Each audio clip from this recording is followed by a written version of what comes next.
Buenas tardes, Sevilla, que habéis estado por un tiempo en esta plaza, que habéis estado escuchando los mensajes que se han estado compartiendo. Lo que podemos ver es una cosa en común. Todos hablan de un camino, todos hablan de una verdad, todos hablan de una vida, todos hablan de este mismo libro, que lo único que enseña es que sin Cristo hay muerte y hay una eternidad en el infierno. Me gustaría empezar este mensaje con una canción y luego veremos una serie de textos y una serie de hechos históricos y de hechos actuales para que podamos ver cómo incluso a través de la historia hay un pequeño, muy pequeño grupo de personas como las que estamos hoy aquí que hablan de lo que Dios dice, que hablan de la verdad.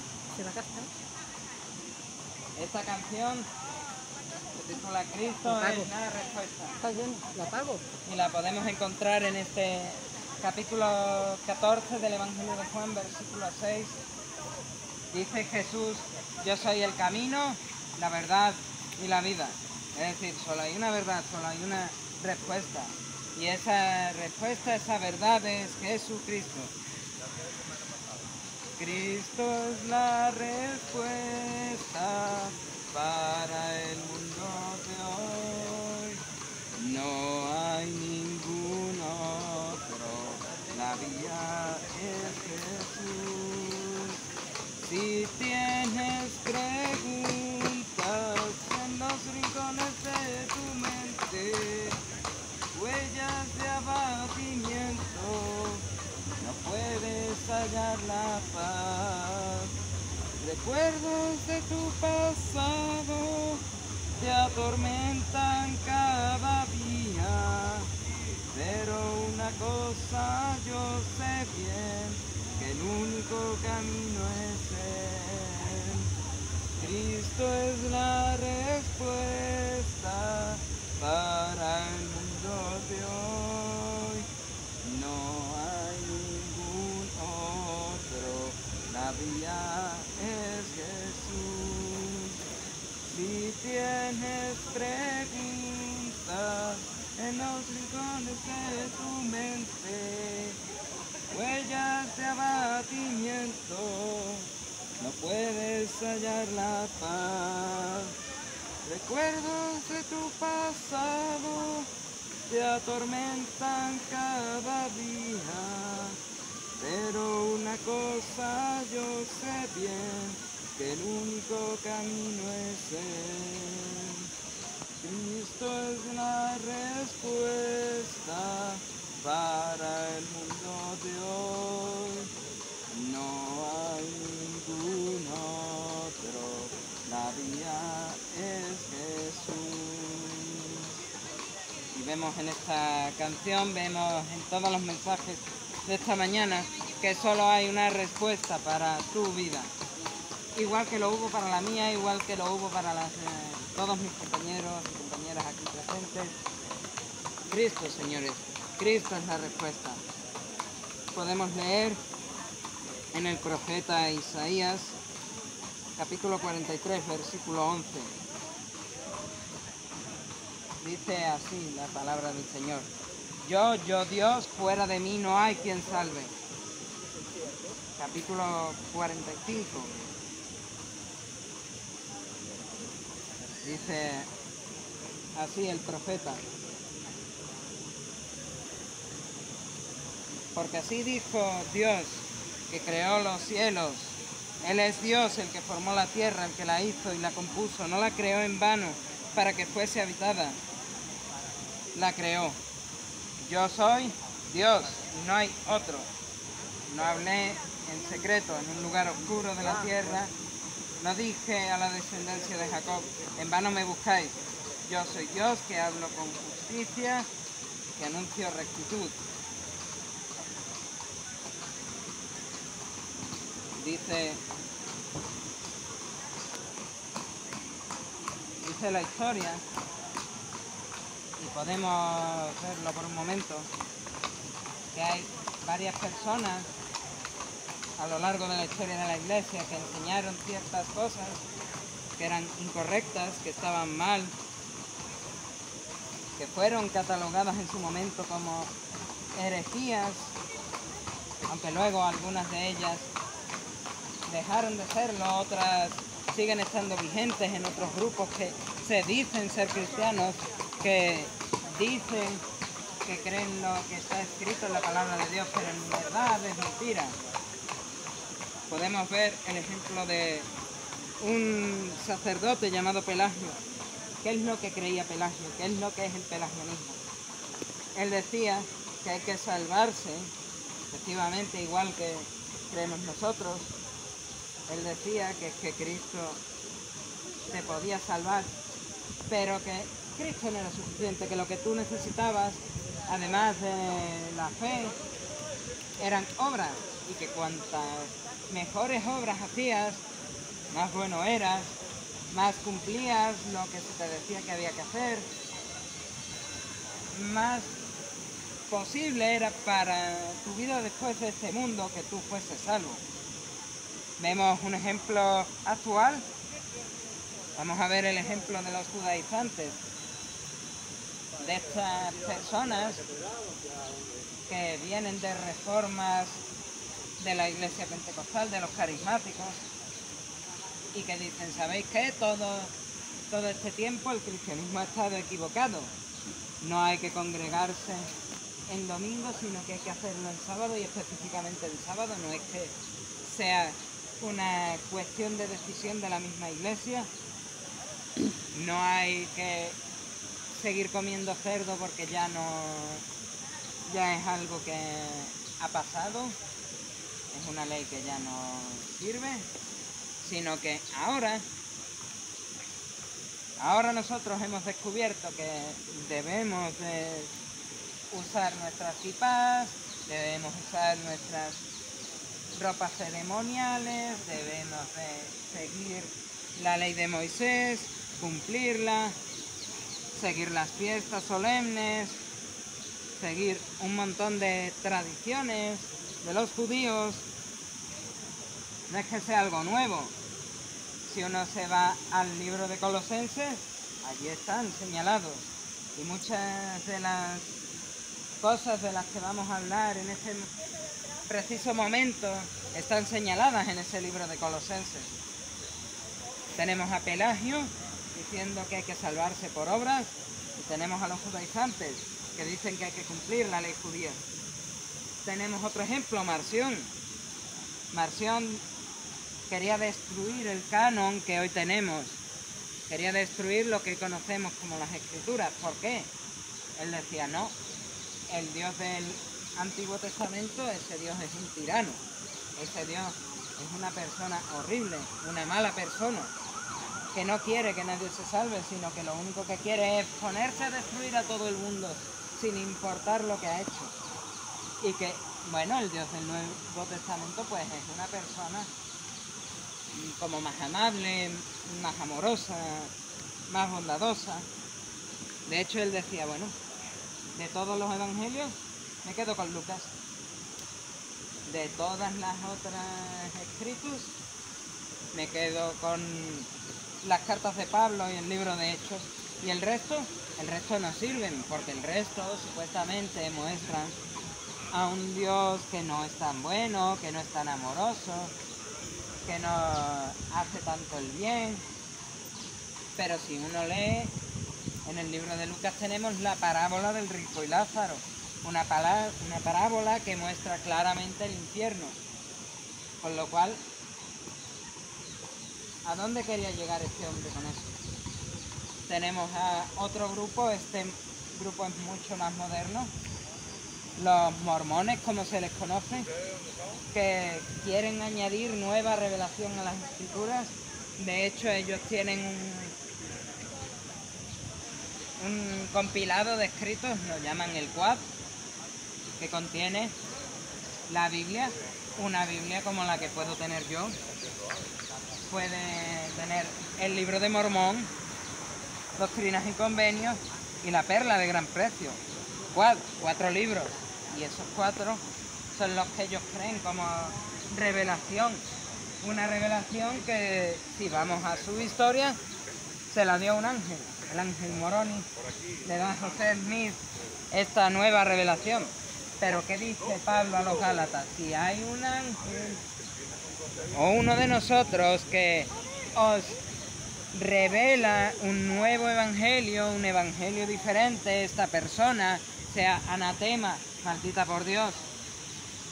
Lo mismo que los mormones aceptan revelación nueva, están los musulmanes que aceptan revelación nueva. Están las iglesias católicas que aceptan como revelación, como palabra inspirada por Dios a ciertos fragmentos de las escrituras que no están en la Biblia, a ciertas tradiciones y fragmentos de cosas escritas por personas durante la historia de la Iglesia, como cosas a las que hay que aferrarse, como cosas que hay que seguir, como cosas que si no las crees, tu salvación pende de un hilo. Tenemos a otra persona, la emperatriz Irene, la primera emperatriz mujer del Imperio Bizantino. Esta mujer luchó contra los iconoclastas, contra la querella iconoclasta, mató a algunas personas, incluso creo que era su hijo, le arrancó los ojos. Y esta mujer es la causante del Séptimo Concilio Ecuménico. Un concilio donde se dice: no, señores, esto de que no hay que tener imágenes en la iglesia está mal. Necesitamos las imágenes. Porque lo que no estamos haciendo es idolatrando esas imágenes. Hay un acto de tulía, de veneración, no de adoración. ¿Y qué vemos en la historia moderna? Pues vemos a las iglesias católicas, cuya visión es: el Séptimo Concilio Ecuménico está bien, se pueden besar a los cuadros y cargar a las imágenes en Semana Santa o en otros momentos especiales. ¿Y por qué? Porque no estamos haciendo un acto de idolatría. Pero si vamos al Dessinger, podemos encontrar cómo hay que idolatrar hasta el bastón del obispo, hay que idolatrar hasta la hostia consagrada, hay que idolatrar hasta el Corpus Christi. Hay que hacerlo con un culto de latría, con un culto de idolatría. Algo que por supuesto dirán: no, esto es solo veneración. Es algo que se necesita hacer, pero bueno, es una cosa que no es tan grave. Si vemos Éxodo capítulo 20, podemos leer cómo Dios, la primera cosa que dice es: yo soy Dios y no tendréis otros dioses delante de mí. No vais a hacer estatuas, no vais a hacer imágenes y no vais a postrar ante ellas y adorarlas. ¿Qué vemos en México? Muchas personas cargando imágenes, cargando cuadros de la Guadalupana por las calles. Vemos en España a personas tirándose la espalda, haciéndose ir de rodillas por las calles, cargar pesadas cruces. ¿Y por qué? Si eso no es idolatría, si solo es veneración. Vemos a muchas personas cómo encienden velas a los santos, cómo les rezan, les hacen oraciones. ¿Eso es veneración? Podemos ver en los libros de los reyes y de las crónicas cómo tenemos a reyes, a israelitas y a judíos por igual, quemando a sus hijos, ardiendo incienso en los altares de Baal, en Tofet, haciendo sacrificios a Moloch, a Quemos y a todos los dioses de los cananeos. ¿Y eso no es idolatría? Pues igual pasa con los romanistas, con los ortodoxos, con los orientales. Tenemos también a otros personajes como Arrio, que niega la divinidad de Cristo. Pero ¿qué pasa con este Arrio y con sus seguidores?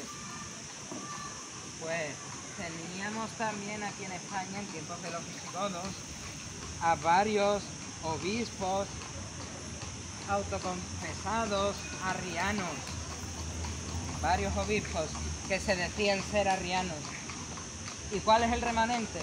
El remanente puede ser Osio de Córdoba, quien fue uno de los grandes que presidió uno de los concilios ecuménicos, remanentes como Isidoro y Leandro de Sevilla, remanentes que sí tomaban en cuenta la palabra de Dios, que sí tomaban los textos de la palabra de Dios, que hablan de Jesús como Dios mismo, que hablan del Espíritu Santo como Dios mismo. En su contra, Arrio, a quien Nestorio le da un tortazo por la estupidez que estaba diciendo, la estupidez de que Jesús no era Dios. Personas que modernamente aceptan esta herejía del arrianismo, aceptan estas falsas doctrinas, los testigos de Jehová, que niegan la Trinidad y que también dicen de Jesús que Él es el Arcángel Miguel. Otros antitrinitarios, Sabelio y su sabelianismo. ¿Qué decía Sabelio?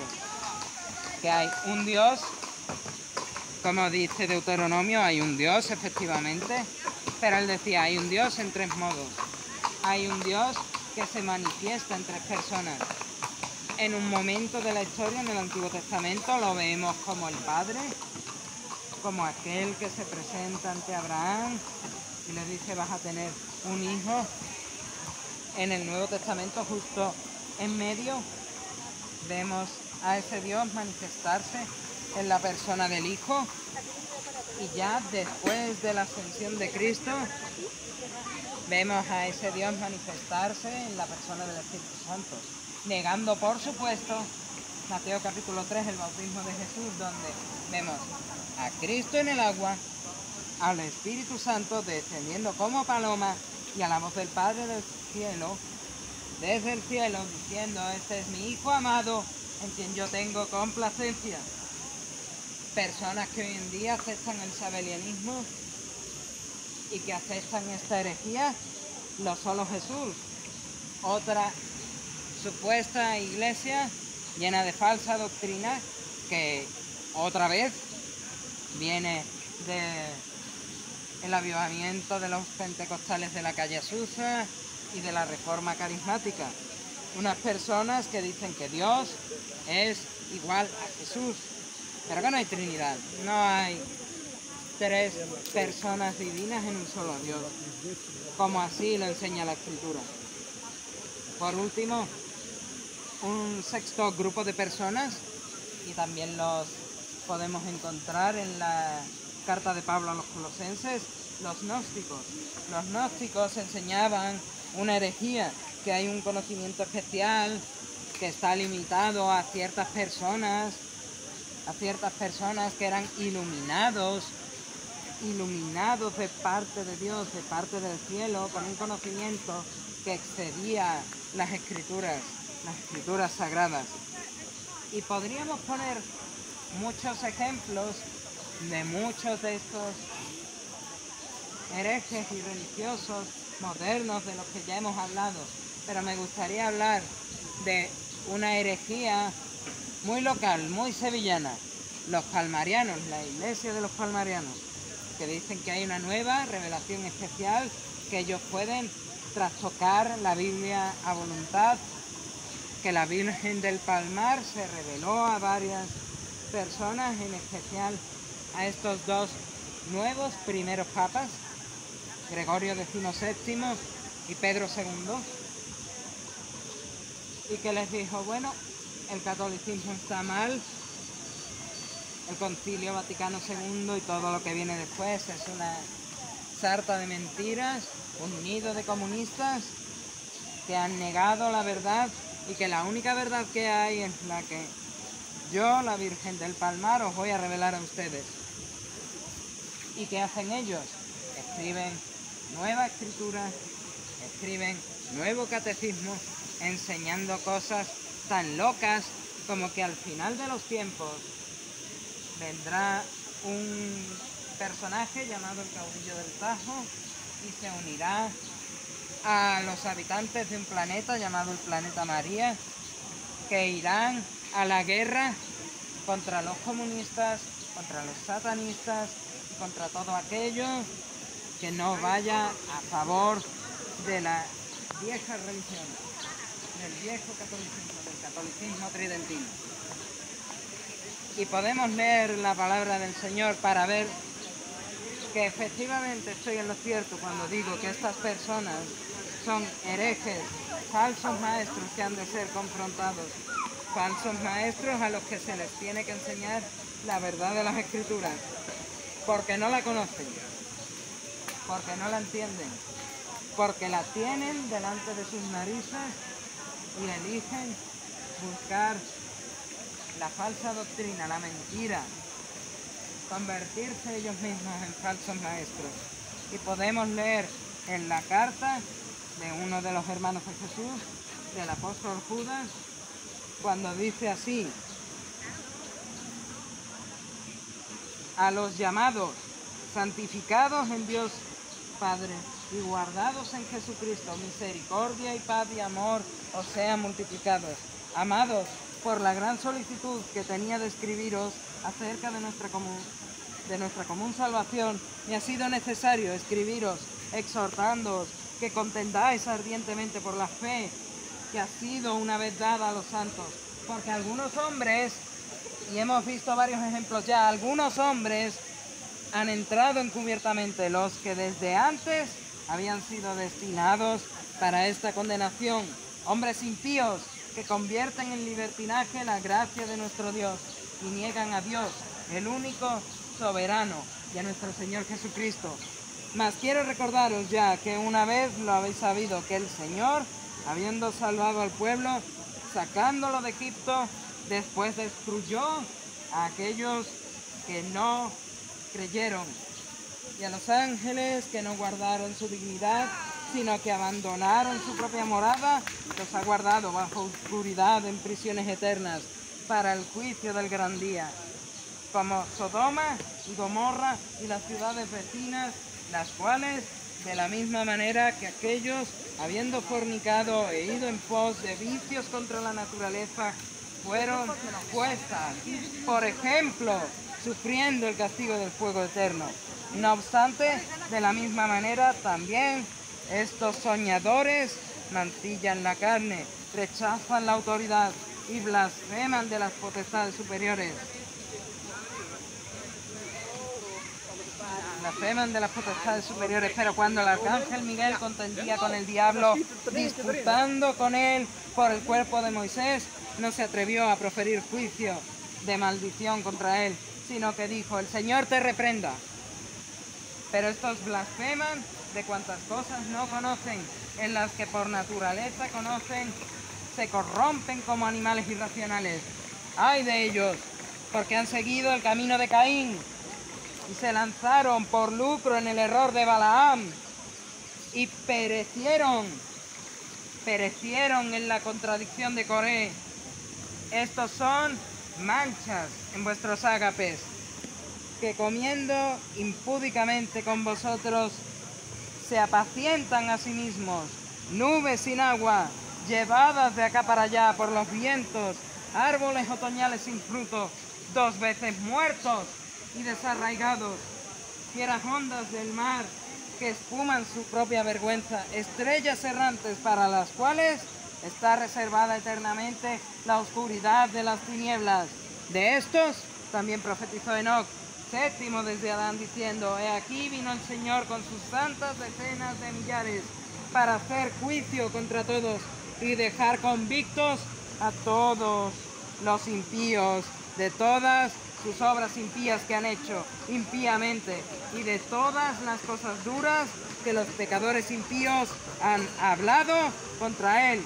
Estos son murmuradores, querellosos, que andan según sus propios deseos,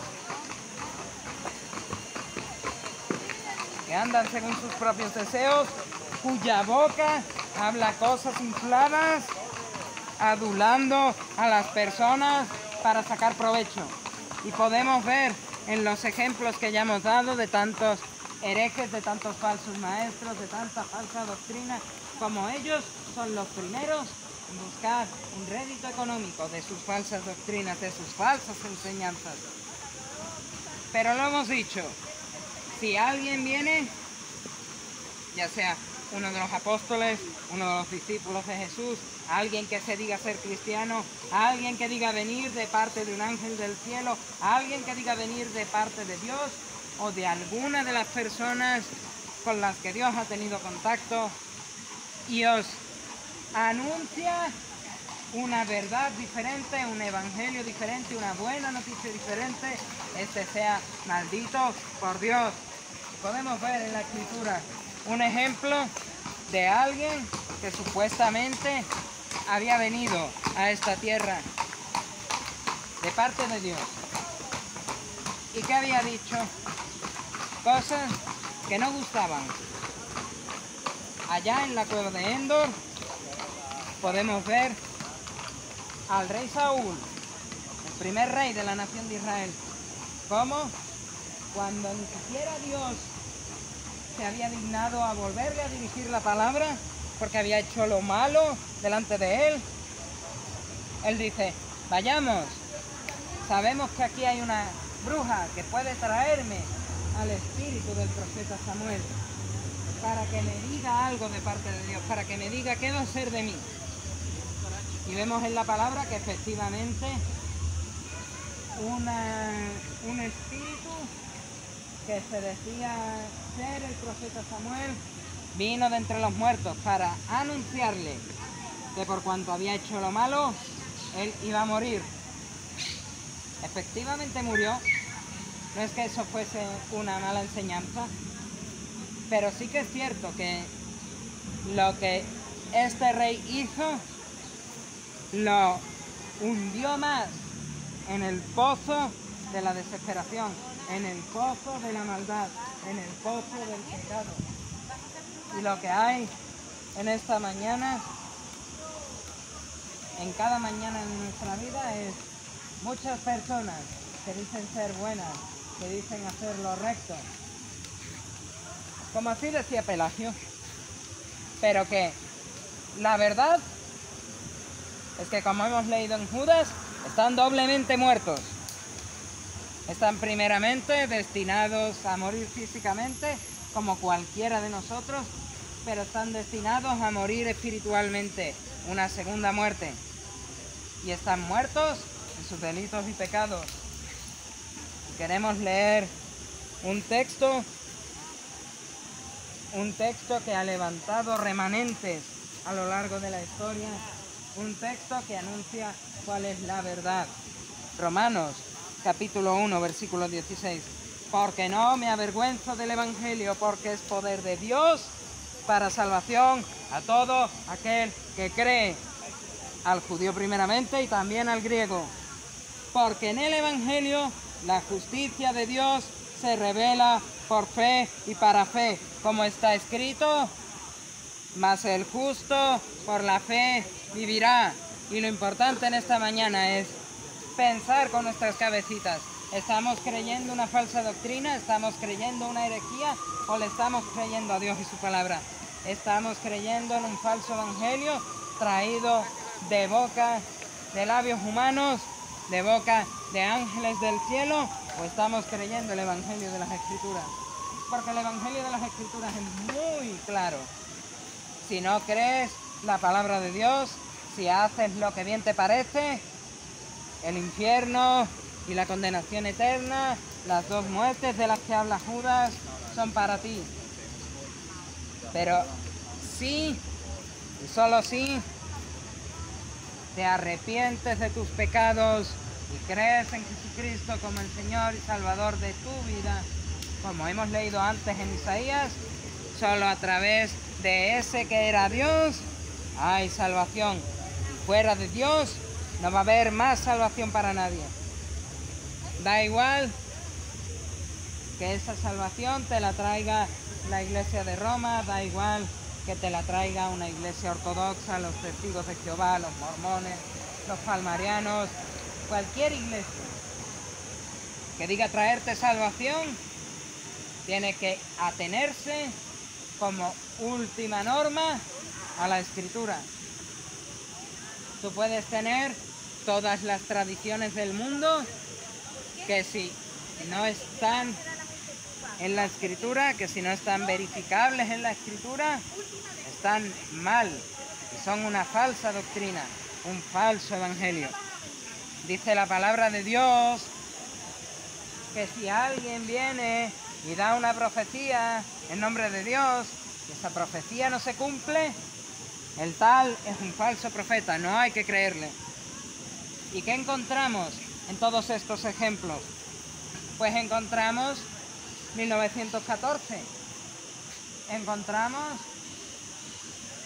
el gran fiasco, donde supuestamente Jesús empezó a ministrar en el tabernáculo, como así creen algunos adventistas.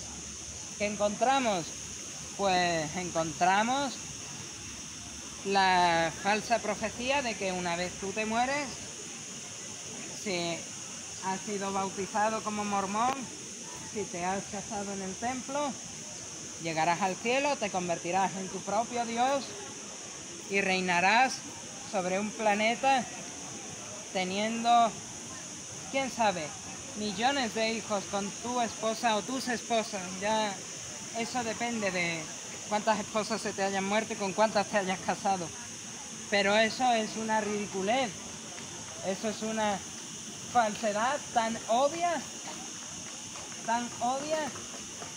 que solo por un alto control mental podríamos pensar que esto es verdad. Podríamos pensar que esto viene de parte de Dios. Pero la verdad de Dios es clara. El apóstol Pablo, en la primera carta a los Corintios, capítulo 15, nos enseña: además os declaro, hermanos, el evangelio que os he predicado. Esta es la buena noticia, la verdad que todo aquel que está en esta plaza tiene que saber antes de morir. Os declaro, hermanos, el evangelio que os he predicado, el cual también recibisteis, en el cual también perseveráis, por el cual, escuche bien, por el cual, asimismo, si retenéis la palabra que os he predicado, sois salvos. Muy importante, sois salvos.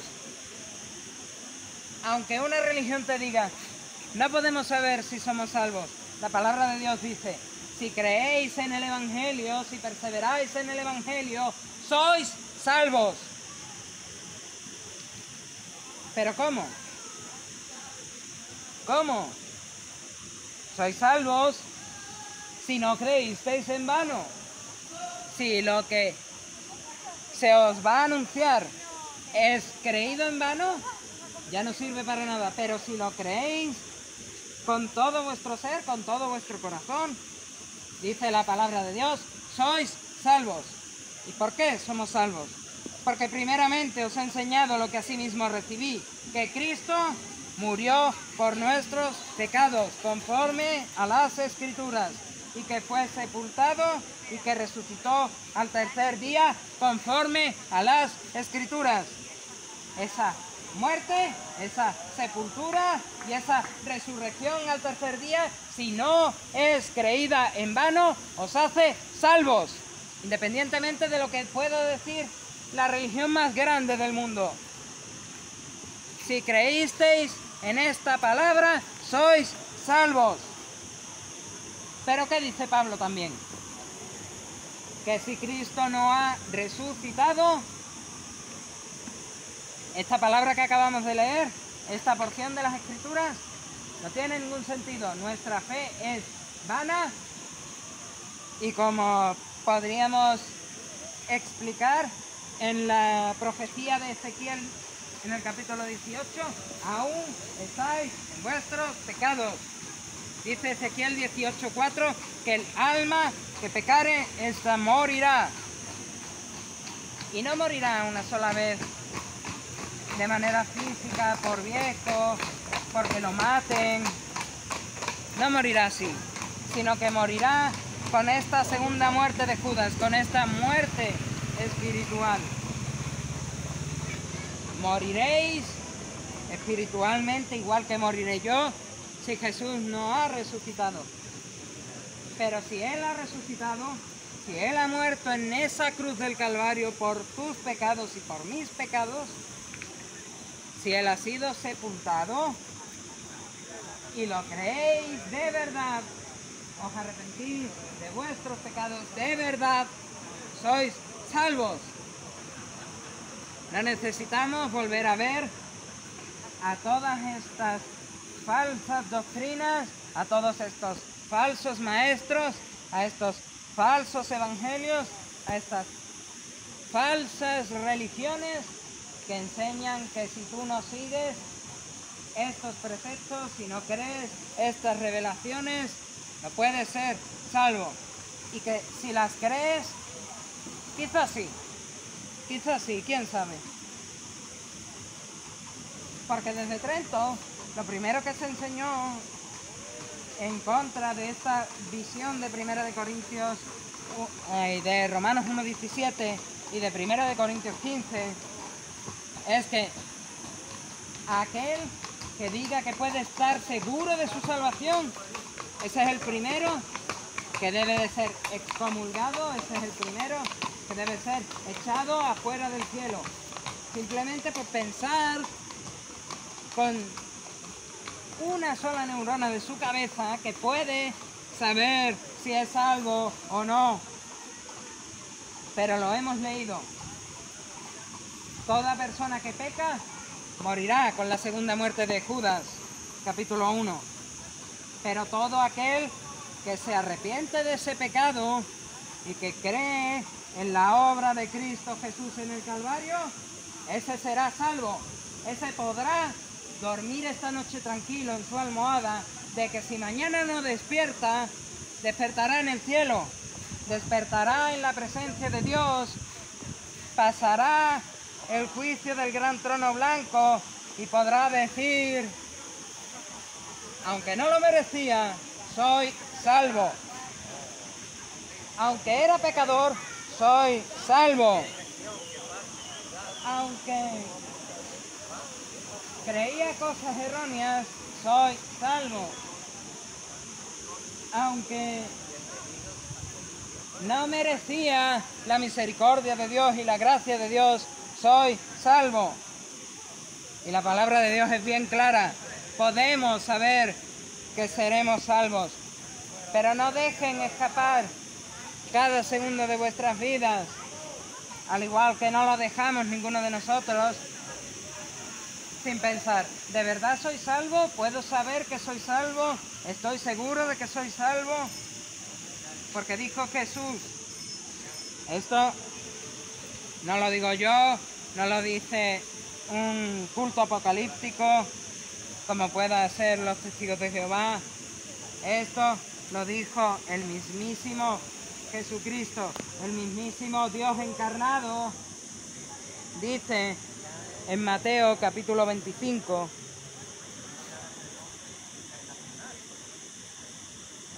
Él dijo así: velad pues, porque no sabéis ni el día ni la hora en que el Hijo del Hombre ha de venir. También dijo justo antes: mas él respondiendo dijo: de cierto os digo que no os conozco. ¿Os queréis arriesgar a la segunda venida de Cristo para saber si sois salvos? ¿Os queréis arriesgar al de cierto os digo que no os conozco de Jesús? ¿Os queréis arriesgar al afuera, a la oscuridad, al llanto, al crujir de dientes, que también dijo Jesús? ¿Os queréis arriesgar a eso? O en este mismo instante, ahora que aún te late el corazón, que entran aire en tus pulmones, que puedes abrir los ojos y ver esta naturaleza, pensar con las pocas neuronas que tenemos, mirar hacia adentro, hacia nuestra propia conciencia que es puesta por Dios, para saber que no somos buenos, no merecemos el cielo, pero que hay alguien que sí es bueno, sí merece el cielo, y que además, siendo Dios, podía morir por nosotros, podía ser ese sacrificio para nuestra salvación. Un sacrificio que, si vamos al capítulo 10 del libro de los Hebreos,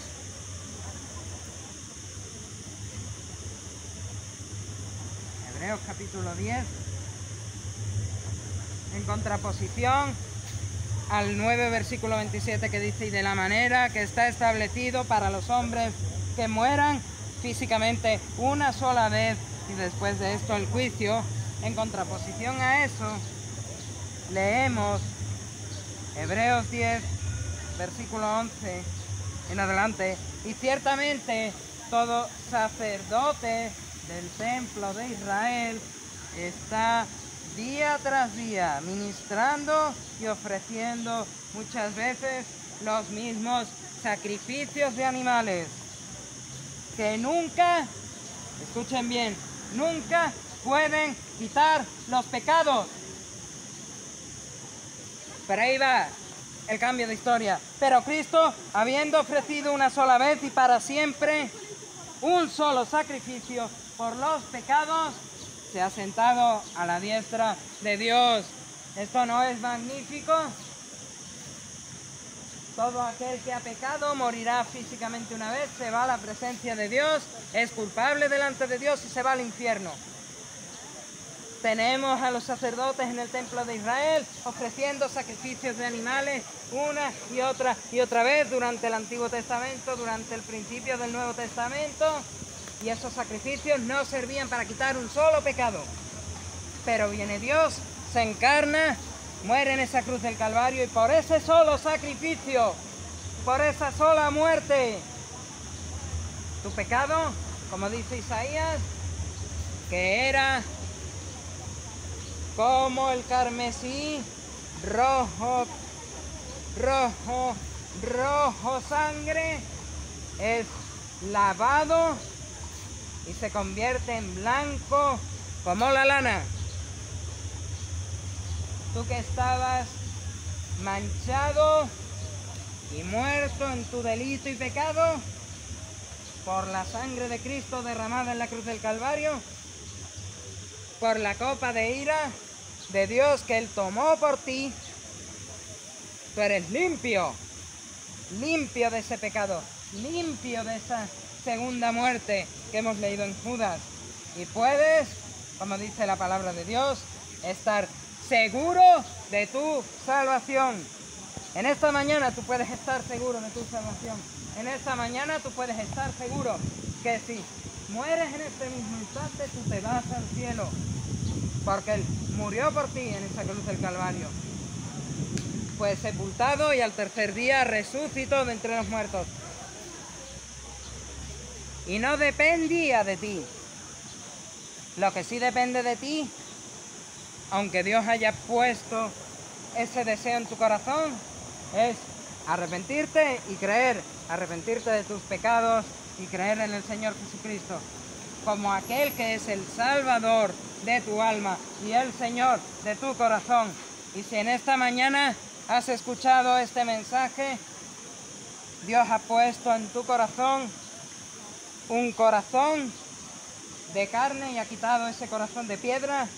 Dios ha puesto esa conciencia, ese deseo de arrepentirse.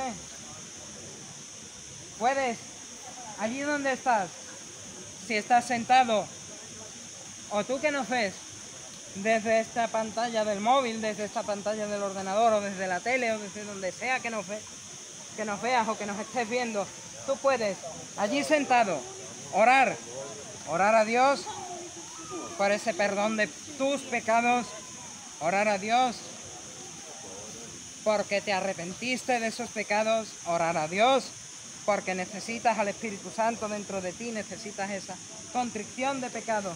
ese poder arrepentirse, puedes orar por ese arrepentimiento, puedes orar por tu salvación, puedes orar para que Dios, para que Jesús mismo se convierta en el Señor de tus vidas. Como Él dijo en el Padre Nuestro en Mateo capítulo 6.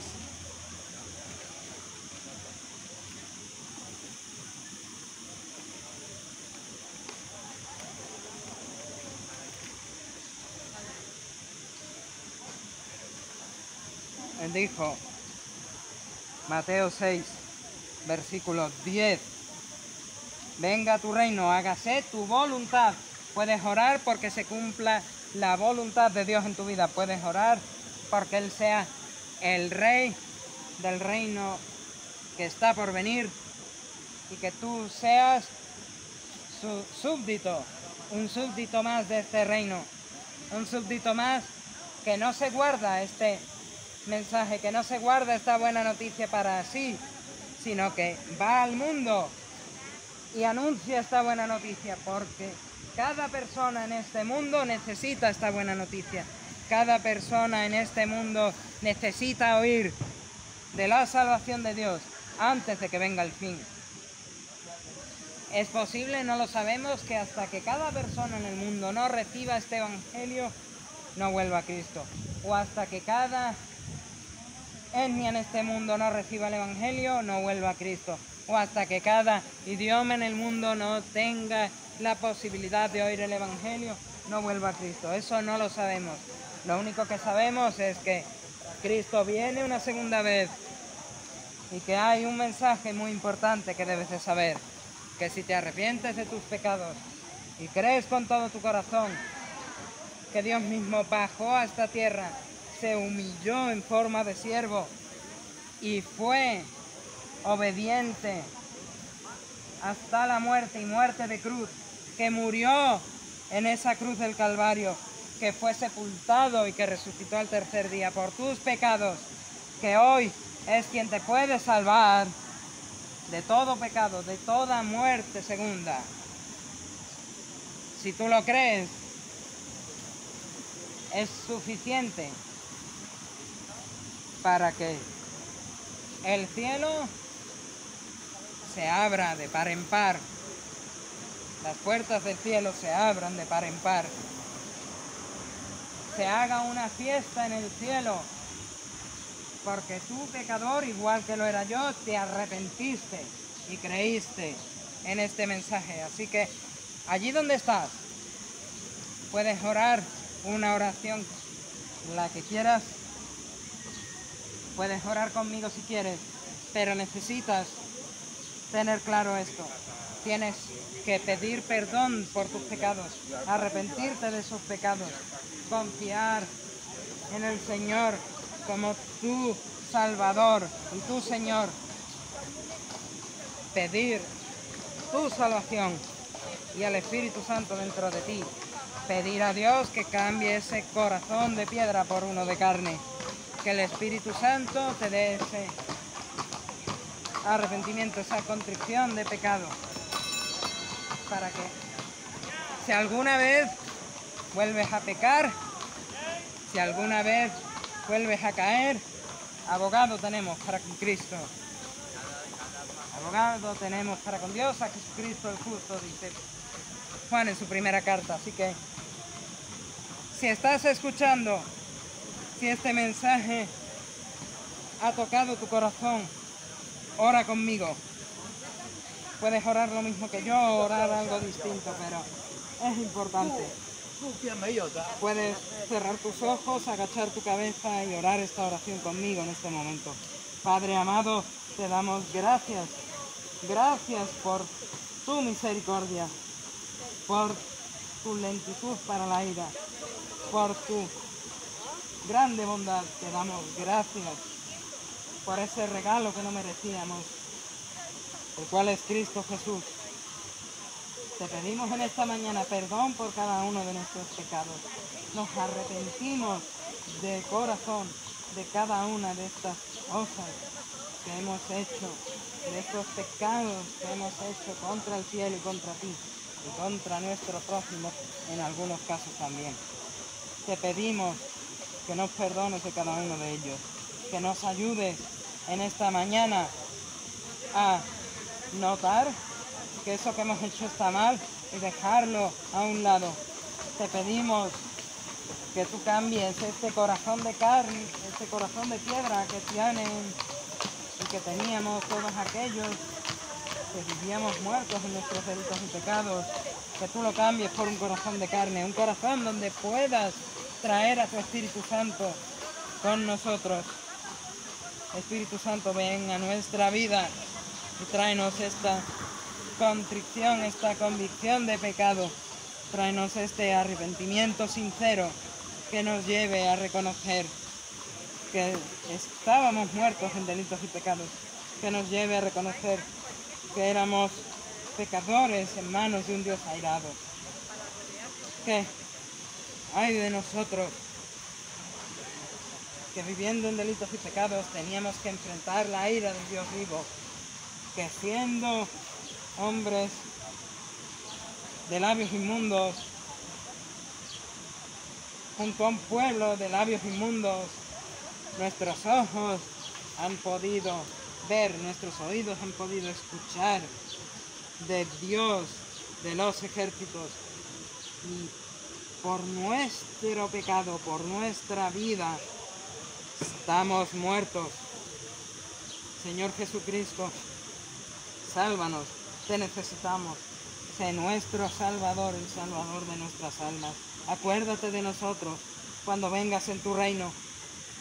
Sé tú, nuestro Señor. Allá en tu reino, gobierna tú sobre nosotros, porque si tenemos que gobernar nosotros, nada bueno va a salir de aquí. Solo van a salir más guerras, solo van a salir más hambrunas, solo va a salir más sed, solo va a salir más dolor. Quita tú de en medio de nosotros todo eso y trae tu paz, trae tu gobierno. No sin antes traer a nuestro corazón esa espada de la palabra para dividirnos de la falsa doctrina, para dividirnos de la falsa enseñanza, para dividirnos de la falsa religión, para dividirnos de las herejías. Trae libertad a estos corazones que están escuchando hoy aquí. Líbralos de las cadenas del pecado y tráeles salvación, para que en el día de su muerte, para que en el día de su partida o en el día de